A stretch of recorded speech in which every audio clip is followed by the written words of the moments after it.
Video-video di channel Wartawan Injil ini hanya bagi orang-orang yang mau berpikiran sehat. Bagi yang tidak mau, skip aja.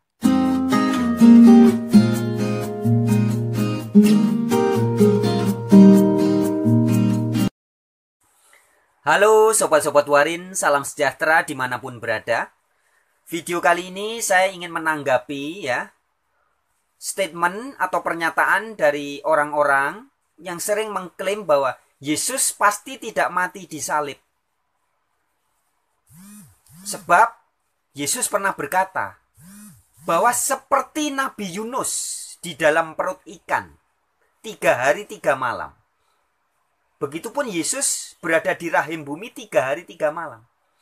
Nah, Yunus kan nggak mati. Nah, maka Yesus juga pasti tidak mati. Begitu kira-kira statementnya. Nah, baik, langsung akan saya tanggapi ya, Sobat-Sobat Warin. Jadi begini Sobat Warin. Itu adalah ayat yang dicomot atau dicuplik dari Injil Matius pasal 12 ayat 40. Langsung saja saya akan bacakan ayat lengkapnya ya. Mulai dari ayat 39 kita baca ya. Ini ya. Injil Matius 12 ayat 39 sampai 40. Tetapi jawabnya kepada mereka. Mulai ayat 38 aja deh ya. Pada waktu itu berkatalah beberapa ahli Taurat dan orang Farisi kepada Yesus, "Guru, kami ingin melihat suatu tanda daripadamu." Ayat 39. Tetapi jawabnya kepada mereka, "Angkatan yang jahat dan tidak setia ini menuntut suatu tanda. Tetapi kepada mereka tidak akan diberikan tanda selain tanda Nabi Yunus." Ayat 40. Sebab seperti Yunus tinggal di dalam perut ikan 3 hari 3 malam. Demikian juga anak manusia akan tinggal di dalam rahim bumi 3 hari 3 malam. Ya. Sebelum kita bahas ini Sobat Warin, saya ingin memberitahu Sobat Warin untuk menyadari fakta ya.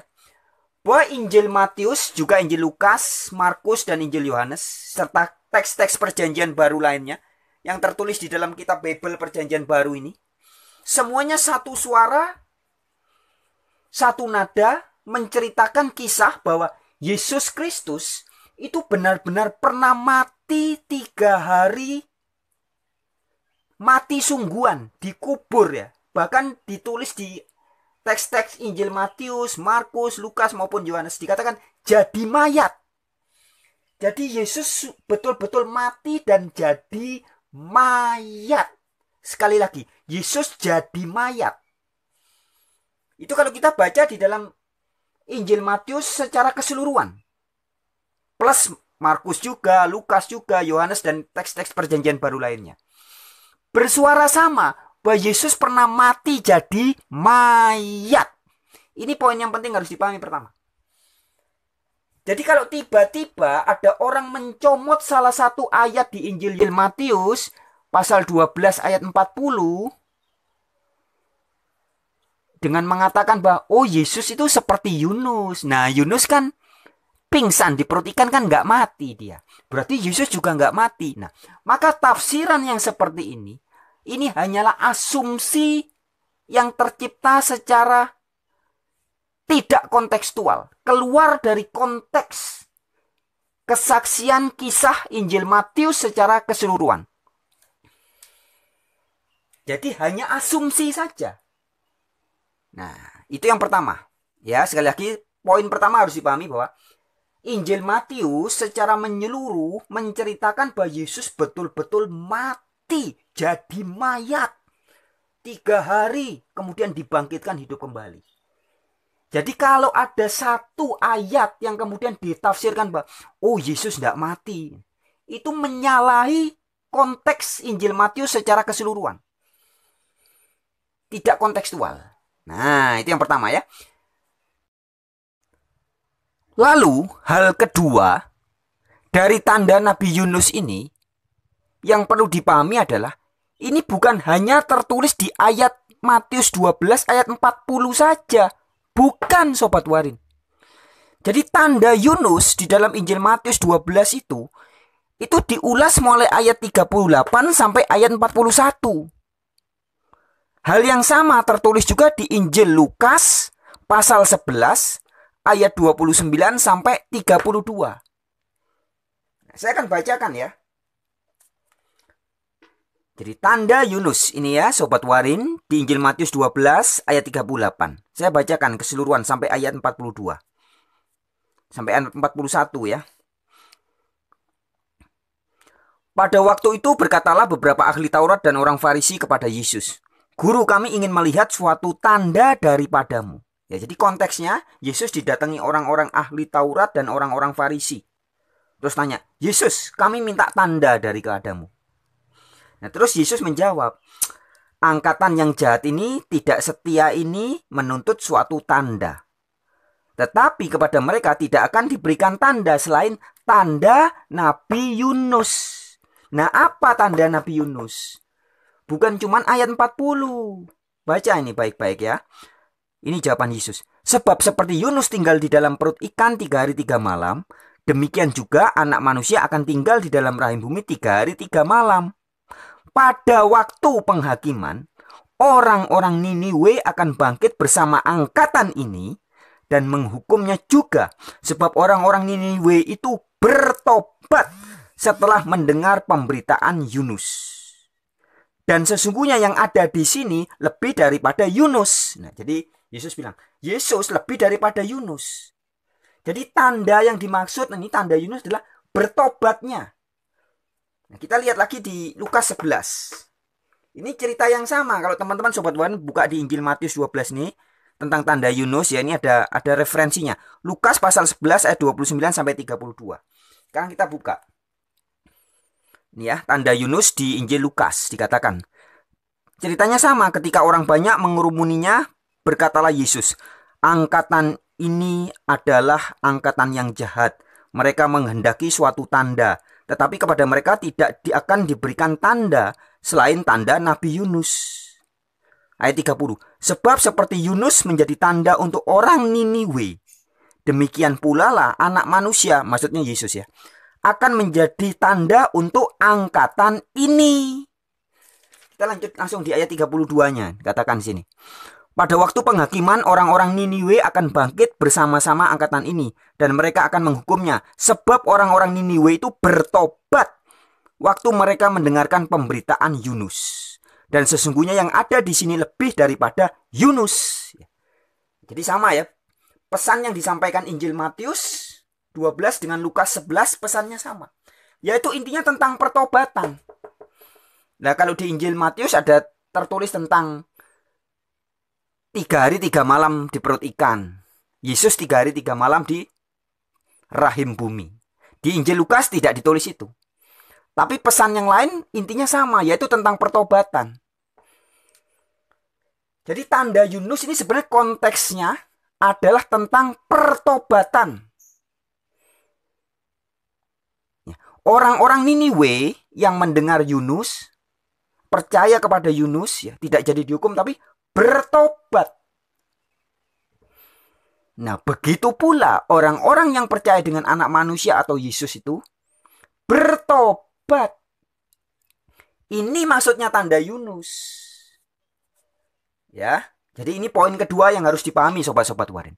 Bahwa secara konteks menyeluruh dari pasal 12 ayat 38 sampai 41 yang sama dengan Lukas 11 ayat 29 sampai 32 adalah bicara tentang pertobatan. Jadi tanda Yunus ini terkait dengan pertobatan, yaitu orang yang percaya dengan pemberitaan Yunus, yaitu konteksnya orang Niniwe. Kemudian mereka bertobat.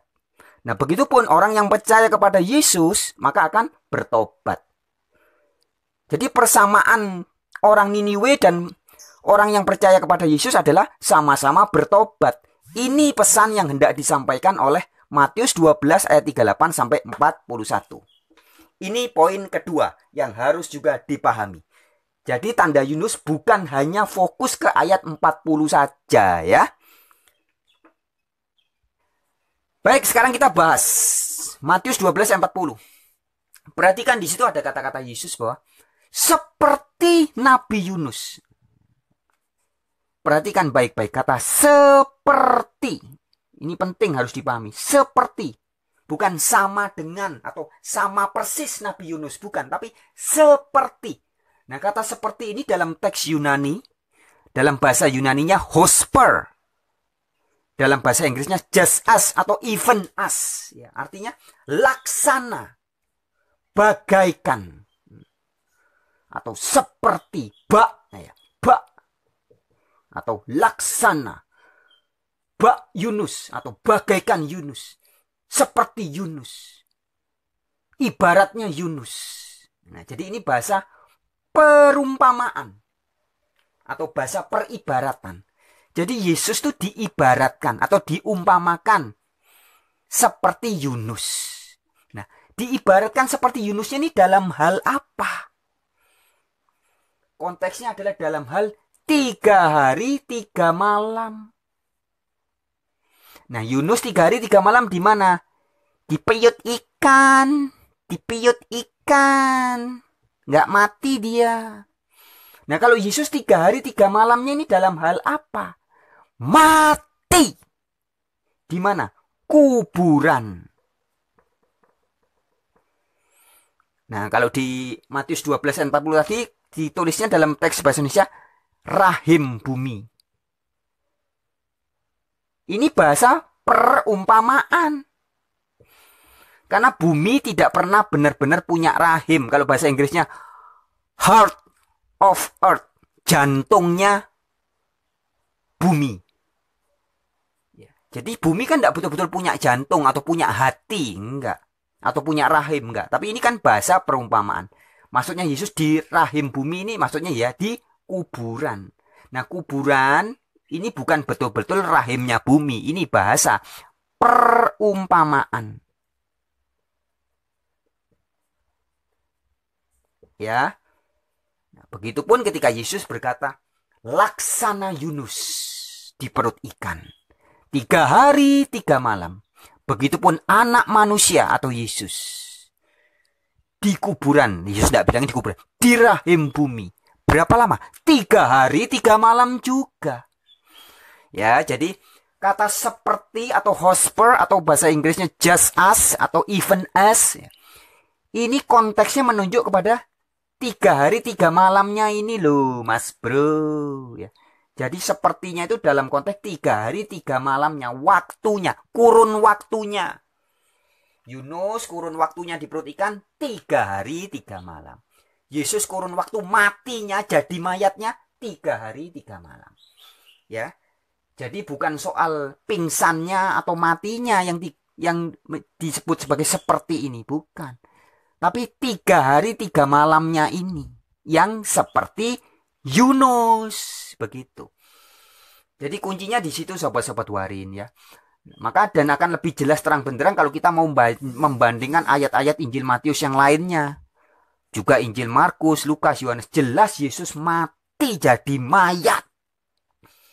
Ya, jadi sangat keluar dari kesaksian Matius kalau nekat menafsirkan secara sepihak bahwa pasal 12 ayat 40 ini bukti bahwa Yesus tidak mati. Nah, ini hanya asumsi, bukan kitab suci ya.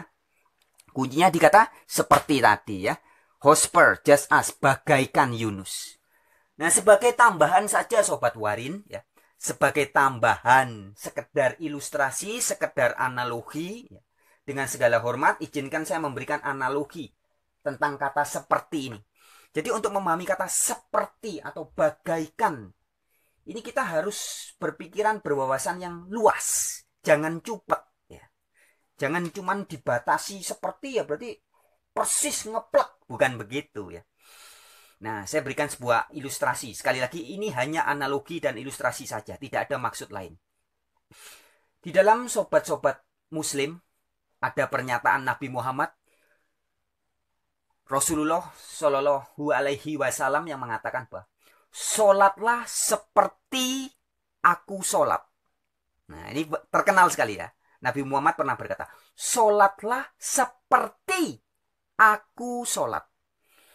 Nah, kata seperti aku sholat atau seperti Nabi Muhammad sholat atau sholat yang seperti sholatnya Nabi Muhammad, ini bagaimana memahaminya? Nah, ini harus digali dengan sangat dalam dan paham hakikatnya dan makrifatnya. Bukan hanya tahu syariatnya. Apakah seperti Nabi Muhammad berarti sholatnya harus pasti 5 waktu seperti sekarang yang sering dilakukan sobat-sobat muslim. Nah, perlu dipahami bahwa di dalam Al-Quran tidak dikatakan sholat itu 5 waktu. Tidak ada. Sobat-sobat muslim hari ini semua yang ada di Indonesia sholat 5 waktu itu tidak karena mendapat instruksi dari Al-Quran. Nggak ada. Karena di Al-Quran tidak tertulis. Tapi bisa melakoni sholat 5 waktu ini karena dari tradisi-tradisi turun-temurun. Ya, dari tradisi-tradisi atau dari hadis ya, dari tradisi-tradisi muslim, bukan dari Al-Quran. Juga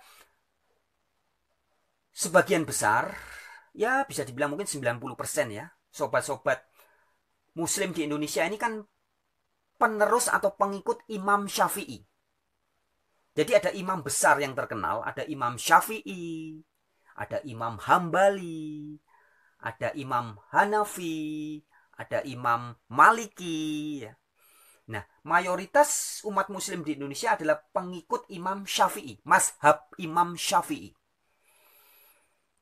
Nah, kita tidak tahu bagaimana ritual atau syariat dari Imam Hanafi, Imam Maliki, Imam Hambali ya. Tapi kita lebih familiar, lebih terbiasa dengan mazhab Imam Syafi'i. Nah, tapi kembali kepada kata seperti tadi. Ketika Nabi Muhammad berkata, sholatlah seperti aku sholat. Nah, izinkan saya memberikan contoh almarhum guru bangsa kita ya, Kiai Haji Abdurrahman Wahid atau Bapak Gus Dur. Sudah bukan rahasia lagi, kita memahami bahwa Gus Dur ketika sholat, dia bisa sambil tidur.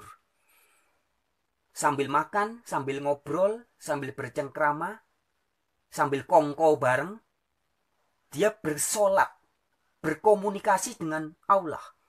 Karena solat secara hakikat yang sudah sangat dipahami oleh Gus Dur adalah asyalatul mi'rajul mu'minin. Solat itu adalah mi'rajnya para mukmin. Jadi berkomunikasi atau berjumpanya orang yang beriman dengan Sang Maha Pencipta.